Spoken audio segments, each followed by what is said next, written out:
എല്ലാ കുട്ടിമണികൾക്കും സുഖാണോ? ഇന്നൊരു സ്പെഷ്യൽ വീഡിയോ ആണ്.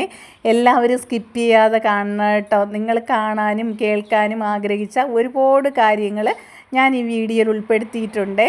അതെൻ്റെ അച്ഛനാണ് അങ്ങോട്ട് പോയത് കേട്ടോ. നമ്മൾ തമ്മിൽ വിറ്റൊക്കെ പറഞ്ഞ് കുറച്ച് നേരം അങ്ങനെ നിന്നതിന് ശേഷം അച്ഛൻ കുളിക്കാൻ പോവുകയാണ്. നമ്മൾ ഇന്നൊരു കല്യാണത്തിന് പോകാൻ വേണ്ടിയിട്ട് അമ്മയുടെ വീട്ടിനടുത്തുള്ള കല്യാണമാണ്. അതുകൊണ്ട് അമ്മയുടെ വീട്ടിലാണ് നിൽക്കുന്നത്. എൻ്റെ അനിയത്തിയും കല്യാണം വിളിച്ചിട്ടുണ്ടായിരുന്നു. അപ്പോൾ അവളും അവളുടെ മോളും ഒക്കെ വന്നിട്ടുണ്ടായിരുന്നു. അപ്പോൾ നമ്മൾ വീട്ടിൽ നിന്ന് ഇറങ്ങിയതിന് ശേഷം നേരെ പള്ളിയിലോട്ടാണ് കേട്ടോ വന്നത്. പള്ളിയുടെ അധീനതയിലുള്ള ആ മണ്ഡപത്തിൽ വെച്ചാണ് കല്യാണം. അപ്പോൾ ഞാൻ ഈ പള്ളിയിലാണ് 20 വർഷം വന്നുകൊണ്ടിരുന്നത് കേട്ടോ. ഇതിന് ബാക്കിലാണ് എൻ്റെ നഴ്സറി സ്കൂൾ വരുന്നത്. രാത്രി ആയതുകൊണ്ട് നിങ്ങൾക്ക് കാണിച്ചു തരാൻ പറ്റില്ല. ഇപ്പോൾ അവിടെ നഴ്സറി ഒന്നും ഇല്ല കേട്ടോ. അതൊക്കെ മാറ്റി ഇപ്പോൾ അങ്ങോട്ട് വേറെ സ്കൂളിനോട് ചേർന്ന് അങ്ങോട്ടാക്കിയിട്ടുണ്ട്. അപ്പോൾ നേരത്തെ ഞാൻ സംസാരിച്ചു കൊണ്ടിരുന്നത് എൻ്റെ വീട്ടിനടുത്തുള്ള ഒരു ആൻറ്റിയാണ്. ആൻറ്റി ഇപ്പോൾ കല്യാണം കഴിച്ചു കൊടുത്തത് അവിടെ നിന്ന് കുറച്ച് മാറിയാണ്. അപ്പോൾ കല്യാണം കഴിച്ചു കൊടുത്തതിന് ശേഷമൊന്നും ഞാൻ അങ്ങനെ കൂടുതലായിട്ട് കണ്ടിട്ടില്ല. ആൻറ്റി ഇപ്പോൾ കല്യാണത്തിന് വന്നപ്പോഴാണ് കണ്ടത്. ഞങ്ങളെ നോക്കിയതും വളർത്തിയതും ഒക്കെ കുറേയൊക്കെ ആൻറ്റിയാണ് കേട്ടോ. അപ്പോൾ ആൻറ്റിയോട് കുറേ നേരം കാര്യമൊക്കെ പറഞ്ഞുകൊണ്ടിരുന്നതിന് ശേഷം ഫുഡ് കഴിച്ചു. ഫുഡ് നല്ല ചിക്കൻ ബിരിയാണി ആയിരുന്നു. ചിക്കൻ വറുത്തതൊക്കെ ഉണ്ടായിരുന്നു. ഐസ്ക്രീം ഉണ്ടായിരുന്നു.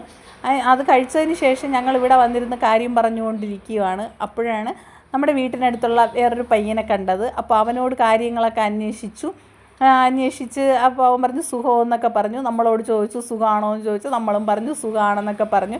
അപ്പോൾ പെൺകുട്ടി കുറച്ച് നേരത്തെ കണ്ടല്ലോ, അതാണ് പെൺകുട്ടി. അപ്പോൾ നമ്മൾ ഇനി കുറച്ച് കഴിഞ്ഞിട്ടേ ഇവിടുന്ന് പോവുള്ളൂ. കാരണം മണ്ഡപത്തിൻ്റെ നമ്മുടെ വീടിൻ്റെ കുറച്ചടുത്താണ് മണ്ഡപം, മണ്ഡപത്തിൻ്റെ കുറച്ചടുത്താണ് വീട്. അതുകൊണ്ട് വലിയ ദൂരമൊന്നുമില്ല. എത്ര സന്ധ്യയായാലും എത്ര ഇരുട്ടിയാലും നമുക്ക് പോയിട്ട് വരാമെന്നുള്ളതേ ഉള്ളൂ. ഞാൻ 20 വർഷം ഒറ്റയ്ക്കാണ് കേട്ടോ ഇവിടെ പള്ളിയിലൊക്കെ വന്നിട്ട് ഞാൻ പോയിക്കൊണ്ടിരുന്നത് വീട്ടിൽ. എനിക്കങ്ങനെ പേടിയൊന്നുമില്ല. പള്ളിയുടെ ബാക്കിലാണ് സെമിത്തേരി വരുന്നത്. അങ്ങനെ ഇന്ന് നമുക്കൊരു പേടിയില്ല. നമ്മളാണെങ്കിൽ ചിലപ്പോൾ ഈ പള്ളിയിൽ രാത്രിയൊക്കെ കുർബാന ഉണ്ടല്ലോ, അപ്പോഴാണെങ്കിൽ നമ്മൾ പള്ളിയുടെ അകത്തുനിന്ന് നമ്മുടെ സെമിത്തേരിയുടെ അവിടെയായിരിക്കും മിക്കവാറും നമ്മുടെ വാസം എന്ന് പറയുന്നത്. എന്ന് വെച്ചാൽ പള്ളിയുടെ അകത്ത് കയറാൻ നമ്മൾ മടിച്ച് ഇങ്ങനെ ഉപദേശിയൊക്കെ ഉണ്ട് പള്ളിയിൽ. അപ്പോൾ നമ്മൾ വെളിയിൽ ഇരുന്ന് കഴിഞ്ഞാൽ ഉപദേശി പിടിച്ച് അകത്താക്കും. അതുകൊണ്ട് നമ്മൾ എന്ത് ചെയ്യുമെന്നറിയാവോ, സെമിത്തേരിയുടെ അടുത്തൊരു വാഴയൊക്കെ ഉണ്ട്. അപ്പോൾ അവിടെയാണ് നമ്മൾ ഒളിച്ചൊക്കെ ഇരിക്കുന്നത് കേട്ടോ, പിടിക്കാതിരിക്കാൻ വേണ്ടിയിട്ട്. അങ്ങനെയുള്ള കുറേ ഓർമ്മകളൊക്കെ ഉണ്ട്. പിന്നെ നമ്മുടെ നഴ്സറി സ്കൂളിൽ ഇവിടുത്തെ ഫാദർ ഇങ്ങനെ നമുക്ക് എന്തെങ്കിലുമൊക്കെ വാങ്ങിക്കൊണ്ട് തരും കേട്ടോ. നമ്മൾ കുഞ്ഞു കുട്ടികളായതുകൊണ്ട് കഴിക്കാൻ വേണ്ടിയിട്ട് എന്തെങ്കിലുമൊക്കെ വാങ്ങിക്കൊണ്ട് തരും. അപ്പോൾ നമ്മളാണെങ്കിൽ ഫാദർ ഇങ്ങനെ വരുന്ന ഉടനെ ഓടിപ്പോയി നമ്മൾ ഇങ്ങനെ കെട്ടിപ്പിടിക്കും കേട്ടോ. അങ്ങനെയൊക്കെ ഉള്ള കുഞ്ഞു എന്ന് വെച്ചാൽ ആദ്യം മടിയിൽ കയറി ഇരിക്കാൻ വേണ്ടിയിട്ടൊക്കെ നമ്മൾ അടിയുണ്ടാക്കും. അങ്ങനെയൊക്കെയുള്ള കാര്യങ്ങളൊക്കെ ഉണ്ട്. ഈ ചർച്ച് നേരത്തെ കുഞ്ഞായിരുന്നു, ഒരു പഴയ ഓടിട്ട അങ്ങനെയൊക്കെ ഉള്ള ഇതായിരുന്നു. ഇപ്പോഴാണെങ്കിൽ ഇത് നല്ലവണ്ണം വലുതാക്കി പുതിയ ഡെക്കറേഷനൊക്കെ ചെയ്ത് പുതിയ പള്ളിയാണ് കേട്ടോ വെച്ചത്. അപ്പോൾ നമ്മളാണെങ്കിൽ ഞാൻ ഇത് ഇപ്പോൾ ആദ്യമായിട്ട് ഞാൻ പുതിയ പള്ളിയൊക്കെ വെച്ചതിന് ശേഷം ഞാൻ ആദ്യമായിട്ടാണ് കാണുന്നത്. അതിൻ്റെ സന്തോഷമാണ് കേട്ടോ എനിക്ക്. അപ്പം ഞാൻ അവിടെയൊക്കെ നോക്കുവാണ്. പുല്ലൊക്കെ വെട്ടി നല്ല കറക്റ്റായിട്ട് ക്ലിയറായിട്ടൊക്കെ വിട്ടിട്ടുണ്ട്. ചെടികളൊക്കെ ഇഷ്ടം പോലെ വെച്ചിട്ടുണ്ട്. പിന്നെ ഇത് പിറ്റേ ദിവസത്തെ വീഡിയോ ആണ്. ഞാനാണെങ്കിൽ അതിനിടയ്ക്കുള്ളതൊന്നും എടുത്തില്ല. അപ്പോൾ ഇതിൽ നിങ്ങൾക്കൊരു സസ്പെൻസ് ഉണ്ട് കേട്ടോ, അത് നോക്കിക്കോണേ എന്താണെന്ന്. ഇത് പള്ളിയുടെ അകത്തുള്ള കാഴ്ചകളാണ്. കാരണം പള്ളിയിൽ നമ്മൾ അവളുടെ കല്യാണം കെട്ടൊക്കെ കഴിഞ്ഞതിന് ശേഷമാണ് കേട്ടോ വന്നത്.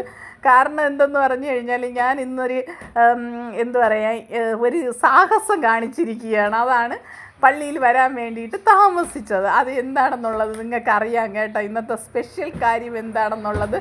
അപ്പോൾ ഇത് നമ്മുടെ വീട്ടിനടുത്തുള്ള ഒരു ചേട്ടനാണ് വീഡിയോ എടുക്കുന്നത്. നമ്മുടെ വീട്ടിൻ്റെ തൊട്ട് ഓപ്പോസിറ്റുള്ള ചേട്ടനാണ് വീഡിയോ എടുക്കുന്നത്. രാഗം സ്റ്റുഡിയോ അങ്ങനെ എന്തോ ആണ് സ്റ്റുഡിയോയുടെ പേര്. അപ്പോൾ ഇതിനകത്ത് കണ്ടോ നല്ല രസമല്ലേ കാണാൻ വേണ്ടിയിട്ട്, ഭയങ്കര രസമാണ് കേട്ടോ. ഞാൻ ആദ്യമായിട്ടാണ് പുതിയ പള്ളി വെച്ചതിന് ശേഷം ഞാൻ ആദ്യമായിട്ടാണ് കാണുന്നത്. ഭയങ്കര എന്തു പറയുക, എനിക്ക് പഴയ കാര്യങ്ങളൊക്കെ, പഴയ പള്ളിയുടെ കാര്യങ്ങളും ഇപ്പോഴത്തെ പുതിയ പള്ളിയുടെ കാര്യങ്ങളൊക്കെ എനിക്ക് ഓർമ്മ വന്നു കേട്ടോ. ഇപ്പോഴുള്ള ഇവിടെ പള്ളിയിലെ ഫാദറിനെയൊന്നും എനിക്കറിയത്തില്ല. എനിക്ക് അറിയാവുന്നുള്ളത് ഒന്ന് നമ്മുടെ എന്താ പറയുക, അയ്യോ പേര് മറന്നുപോയി, നമ്മുടെ മാത്യു പരക്കലച്ചൻ, ജെയിംസ് അച്ഛൻ, ക്രിസ്തുദാസ് അച്ഛൻ, ജോസഫ് അച്ഛൻ, ഈ അച്ഛന്മാരെ മാത്രമേ എനിക്കറിയാവുള്ളൂ കേട്ടോ. ബാക്കി അച്ഛന്മാരെ ഇന്നും എനിക്ക് ഇവിടെ വന്ന അച്ഛന്മാർ പിന്നെ അഗസ്ത്യൻ അച്ഛൻ, പിന്നെ മഞ്ഞളി അച്ഛൻ എന്ന് പറഞ്ഞിട്ട് ഇത്രയും പേരെ അറിയാം. ബാക്കി വന്ന അച്ഛന്മാരെ ഒന്നും എനിക്കറിയത്തില്ല കേട്ടോ. അതിന് ശേഷം വന്ന ആരെയും.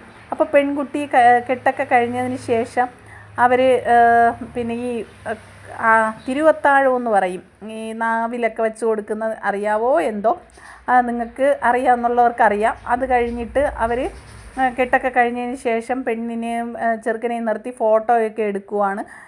ഇതുപോലെയാണ് എൻ്റെ കല്യാണം ഒരു കാര്യം പറയണം കേട്ടോ. എൻ്റെ കല്യാണം ഇവിടെ വെച്ചായിരുന്നു, അതായത് പുതിയ പള്ളിയിൽ വെച്ചല്ല, പഴയ പള്ളിയിൽ വെച്ചായിരുന്നു കല്യാണമൊക്കെ. അത് ഞാൻ ഇവിടെ വന്നപ്പോഴത്തേക്ക് അങ്ങ് ഓർത്തുപോയി കേട്ടോ. പഴയ കാര്യങ്ങളൊക്കെ നമുക്ക് അതൊക്കെ നൊസ്റ്റാൾജിയ ഉണ്ടാക്കുന്ന കാര്യങ്ങളാണല്ലോ.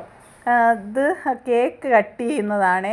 നമുക്കൊക്കെ അപ്പോഴും കേക്ക് കട്ട് ചെയ്യലൊന്നും ഇല്ലായിരുന്നു. ഇപ്പോഴിപ്പോഴും പുതിയ ഓരോരോ ആചാരങ്ങളും അങ്ങനെയൊക്കെയല്ലേ. അപ്പോൾ അവർ കേക്ക് കട്ട് ചെയ്യുവാണ്. ഇപ്പോഴും പിന്നെ കേക്ക് കട്ട് ചെയ്തിട്ട് വൈൻ കഴിക്കാറുണ്ട്, അങ്ങനെയൊക്കെ ഉണ്ട്. പണ്ടൊന്നും അതൊന്നും ഇല്ലായിരുന്നു. അത് കഴിഞ്ഞതിന് ശേഷം നമ്മളാണെങ്കിൽ ഉച്ചത്തെ ഫുഡുണ്ടല്ലോ, ഊണ്, അത് കഴിക്കാൻ വേണ്ടിയിട്ട് ഇരിക്കുകയാണ്. അപ്പോൾ പള്ളിയുടെ അവിടെ തന്നെ മണ്ഡപത്തിൽ അതിനുള്ള സൗകര്യങ്ങളൊക്കെ ഉണ്ട്. അപ്പോൾ നമ്മൾ 3 പേരും ഒരിടത്താണ് ഇരുന്നത്. ഞാൻ കുറേ നാളത്തിന് ശേഷം നല്ല അടിപൊളി സദ്യയായിരുന്നു കേട്ടോ. സൂപ്പറായിരുന്നു. ഞാൻ കഴിക്കുന്നത് കുറേ നാളത്തിന് ശേഷം ഞാൻ കഴിക്കുന്നതാണ്.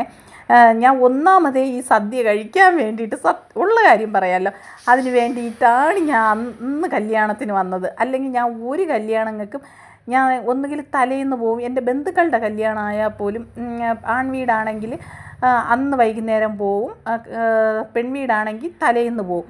അങ്ങനെയാണ്. അല്ലാതെ ഞാൻ ഒരിടത്തും ഞാൻ പോകാറില്ല. എനിക്ക് സദ്യ കഴിക്കാൻ വേണ്ടിയിട്ട് തന്നെയാണ്. ഞാൻ പറഞ്ഞില്ലേ ഒരു സാഹസം കാണിച്ചെന്ന്, ഇതാണ് ഞാൻ പറഞ്ഞ സാഹസം കേട്ടോ. ഞാൻ സാരി ഉടുത്തിരിക്കുകയാണ്. ഞാൻ കുറേ പാടുപെട്ട് കേട്ടോ സാരി ഉടുക്കാൻ വേണ്ടിയിട്ട്. ഒരു രക്ഷയില്ല. ലാസ്റ്റാണെങ്കിൽ എങ്ങനെയൊക്കെയോ വലിച്ചു വാരി ചുറ്റി വെച്ചുകൊണ്ട് വന്ന് കേട്ടോ. കൊള്ളാമോ ഞാൻ സാരി ഉടുത്ത കൊള്ളാമെങ്കിൽ കൊള്ളാമെന്ന് കമൻറ്റ് ചെയ്യണേ. അപ്പോൾ അങ്ങനെ നമ്മൾ മണ്ഡപത്തിൽ നിന്ന് വീട്ടിൽ കഴിച്ചിട്ടൊക്കെ വന്നു. അപ്പോൾ നമുക്ക് പയ്യൻ്റെ വീട് കാണാൻ വൈകുന്നേരം പോകുന്ന ഒരു ചടങ്ങുണ്ടല്ലോ, അതിന് പോകണമെന്ന് അവർ നിർബന്ധിച്ച് വിളിച്ചു കേട്ടോ. അപ്പോൾ അതിന് വേണ്ടിയിട്ട് നമ്മൾ വീട്ടിൽ വന്ന് ഒരുങ്ങി കഴിഞ്ഞു.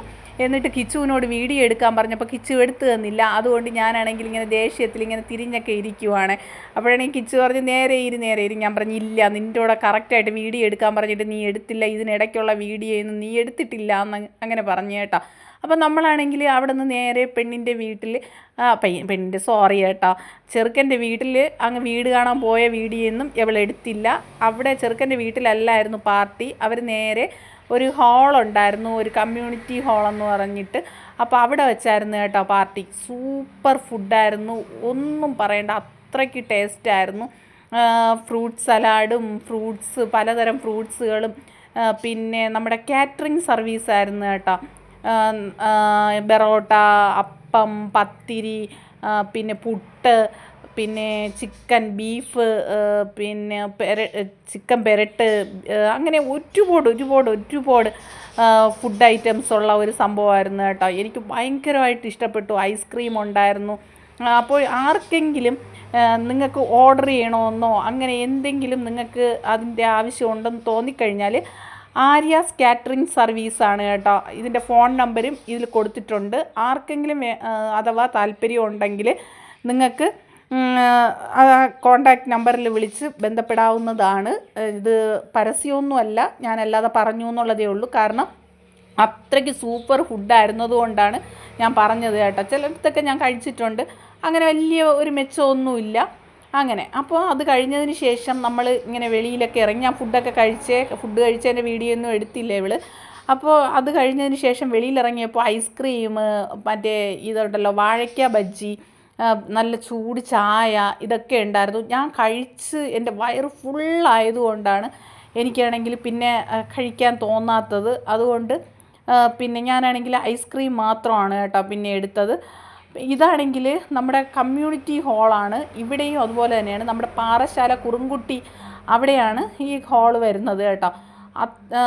നല്ല നമ്മുടെ വണ്ടി ഒതുക്കിയിടാനും ഒക്കെയുള്ള സൗകര്യങ്ങളൊക്കെ ഇവിടെ ഉണ്ട് കേട്ടോ. അത്രയ്ക്ക് സൂപ്പറായിട്ട് അവർ ചെയ്തിട്ടുണ്ട്. ഒരു കല്യാണ ഫംഗ്ഷനൊക്കെ വെച്ച് നടത്താൻ പറ്റിയ ഒരു ഹാളാണ് കേട്ടോ. അതിൽ യാതൊരു സംശയവും വേണ്ട. അതും നിങ്ങൾക്ക് താല്പര്യം ഉണ്ടെങ്കിൽ അവരുടെ കോണ്ടാക്റ്റ് നമ്പർ ഞാനിവിടെ കൊടുത്തിരിക്കാം.